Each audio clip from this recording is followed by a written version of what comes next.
Sabtu dini hari, Damaskus terguncang. Israel meluncurkan serangan udara besar-besaran menggunakan jet F-16. Targetnya adalah markas militer, radar, dan logistik utama Suriah.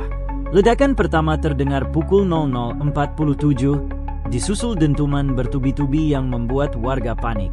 Sirene meraung keras di seluruh kota, menyelimuti malam dengan rasa takut. Meski belum ada pernyataan resmi, militer Israel menyebutnya sebagai langkah preventif terhadap penguatan sistem pertahanan Suriah. Dalam bahasa kasar, tembak duluan sebelum ditembak. Wilayah Al-Mazeh jadi titik hantaman terberat. Foto satelit memperlihatkan kobaran api besar dan kehancuran total. Puluhan tentara dilaporkan tewas. Media pro-Israel menyebut operasi ini sukses besar. Sebaliknya, warganet Suriah menyebutnya pengecut, serangan via Wi-Fi dan satelit. Terlepas dari siapa yang benar, satu hal pasti, ini bukan akhir. Ini permulaan babak neraka baru di Timur Tengah.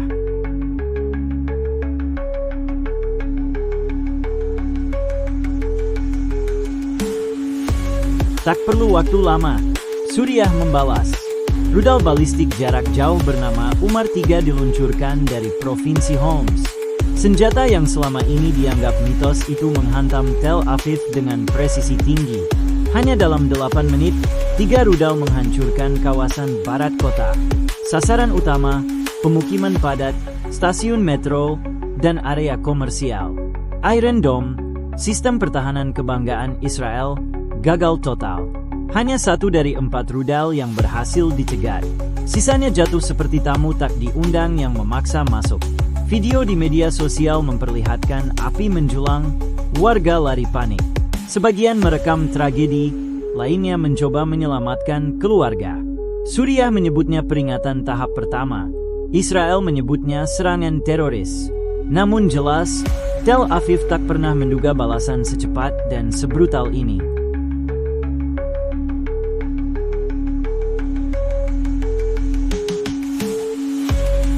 Tel Aviv runtuh dalam hitungan menit. Lebih dari 3.000 warga tewas. Stasiun metro ambruk, rumah-rumah hancur, dan kebakaran menyebar ke seluruh penjuru.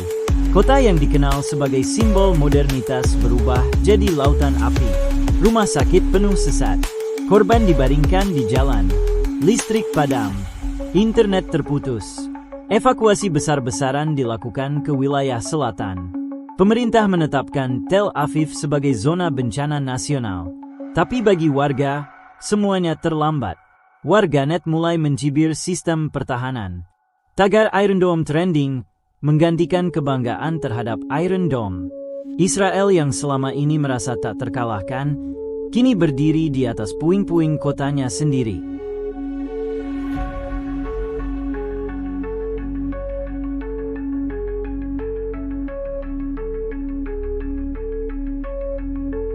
Pagi menjelang di Tel Aviv, tapi bukan hari biasa. Kota hancur, tubuh-tubuh tergeletak. Relawan menggali dengan tangan kosong, mencari keluarganya. Anak-anak menangis. Rumah ibadah dan sekolah lenyap. Bangunan modern ternyata rapuh di hadapan rudal. Startup dan kantor teknologi kini tinggal reruntuhan. Rumah sakit kehabisan oksigen. Generator rusak. Dokter tak bisa menjawab apakah pasiennya akan selamat. Seorang jenderal Israel berkata, "Kami terlalu sibuk membakar rumah orang, sampai lupa kaca jendela kami sendiri." Kalimat itu viral. Tel Aviv tak hanya kehilangan bangunan, tapi kehilangan harga dirinya.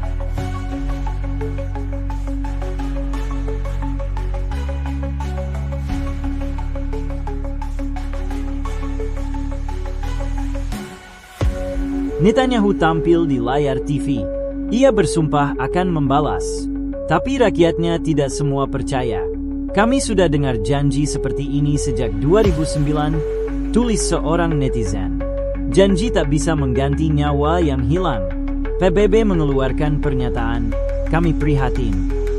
Lagi-lagi, tanpa tindakan nyata. Dunia menonton, tapi tak bertindak. Di jalanan Tel Aviv, duka tak terbendung. Anak-anak kehilangan orang tua, dan orang tua kehilangan segalanya. Duka ini bukan soal politik, Ini soal manusia, dan manusia sedang jatuh dalam tragedi yang diciptakan oleh kesombongan dan dendam tanpa ujung.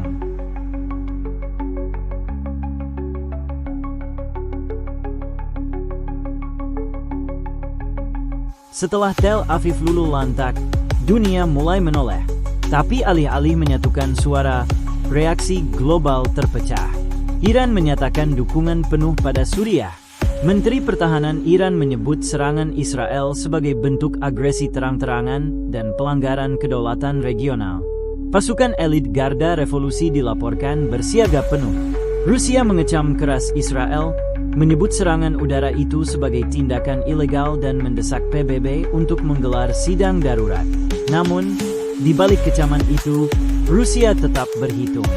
Mereka tidak ingin membuka dua front konflik sekaligus di Ukraina dan Timur Tengah. Amerika Serikat meminta semua pihak menahan diri, sembari mengirim kapal induk USS Eisenhower ke Laut Mediterania. Dalam diplomasi modern, kadang menahan diri artinya tampil dengan kekuatan penuh sambil tersenyum. Sementara itu, negara-negara Teluk seperti Arab Saudi dan UEA memilih diam. Mereka menunggu siapa yang dominan sebelum bersuara. Netizen Arab menyindir, lebih cepat update konser daripada tragedi. Dunia internasional hanya bisa menyaksikan. Timur Tengah sekali lagi menjadi panggung utama drama geopolitik, dan darah rakyat biasa kembali menjadi harga tiketnya.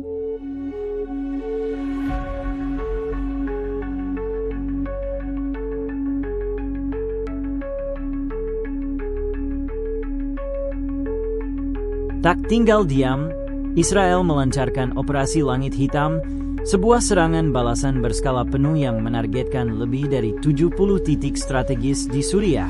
Di bawah kendali militer udara IDF, jet F-15 dan F-35 dikerahkan dengan amunisi presisi tinggi. Pada pukul 3 waktu Damaskus, langit ibu kota kembali menyala, bukan oleh cahaya matahari, tapi oleh ledakan-ledakan besar. Serangan ini menghantam jalur logistik, pusat komando, hingga fasilitas radar. Namun ironisnya, kawasan sipil padat pun tak luput dari sasaran. Distrik Al-Midan dan Sayyidah Zainab, wilayah yang dihuni ribuan keluarga, hancur total. Ledakan terjadi ketika sebagian besar warga masih tidur. 470 orang dilaporkan tewas dalam satu malam, mayoritas perempuan dan anak-anak. Rumah-rumah runtuh, generator rumah sakit rusak, oksigen habis. Suara takbir dan jeritan bercampur jadi satu dalam malam yang tak terlupakan. Pemerintah Suriah menyebut ini pembantaian. Israel menyebutnya pembersihan target teror. Tapi nyatanya, lebih banyak warga sipil daripada militan yang jadi korban. Langit Damaskus kembali tenang menjelang subuh, tapi tanahnya basah oleh darah warganya.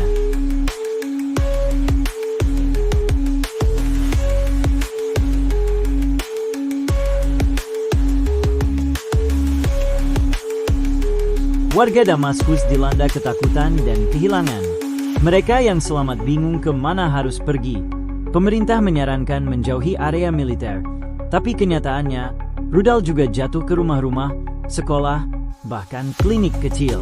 Kalau sipil pun jadi target, kami harus pindah kemana? Surga, kata seorang warga dengan nada getir. Listrik padam di sebagian besar kota. Rumah sakit beroperasi dalam kegelapan. Relawan menggali reruntuhan tanpa alat berat. Banyak korban tewas karena tertimbun beton terlalu lama. Situasi darurat berubah menjadi bencana kemanusiaan. Di tengah kekacauan, media internasional mulai memberitakan tragedi ini.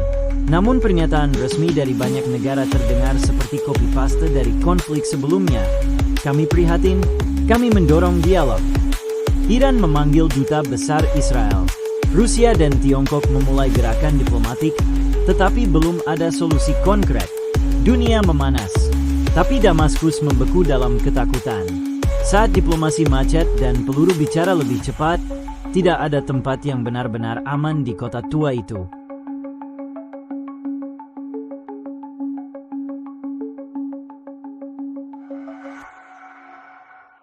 Israel mengumumkan mobilisasi penuh. Pasukan cadangan dikerahkan.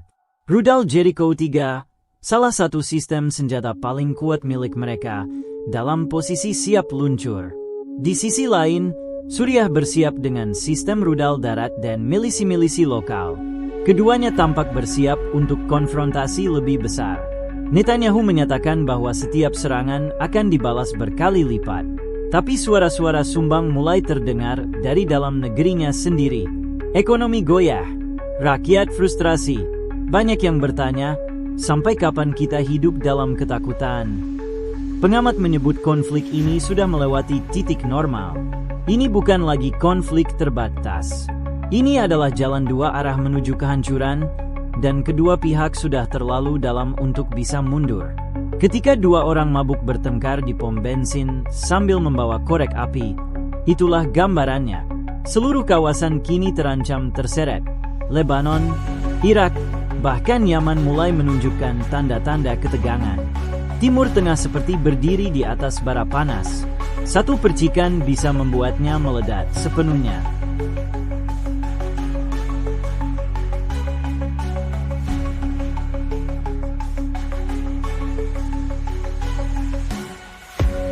Warga sipil kini jadi korban utama. Di Tel Aviv, ribuan orang mengungsi ke selatan. Di Damaskus, sekolah tutup, harga sembako melonjak, dan listrik padam. Anak-anak bertanya kapan bisa kembali belajar. Tapi jawaban tak pernah datang. Meja perundingan, seperti kata seorang analis, sudah terbakar bahkan sebelum negosiasi dimulai. PBB kembali angkat suara, menyerukan penghentian kekerasan. Tapi semua pihak terlalu sibuk menghitung rudal, bukan kata-kata. Ketika peluru lebih cepat daripada diplomasi, maka yang tersisa hanyalah kehancuran. Israel bersumpah akan terus membalas. Suriah pun belum menyerah. Kedua belah pihak sama-sama merasa benar. Tapi yang menderita tetap rakyat. Kini dunia menatap konflik ini bukan sebagai perseteruan dua negara, tapi sebagai potensi perang besar yang bisa menyedot kekuatan regional dan global. Jika tidak dihentikan, ini bisa menjadi babak baru sejarah. Babak di mana dunia sekali lagi membiarkan neraka terbuka tanpa satupun yang menutup pintunya.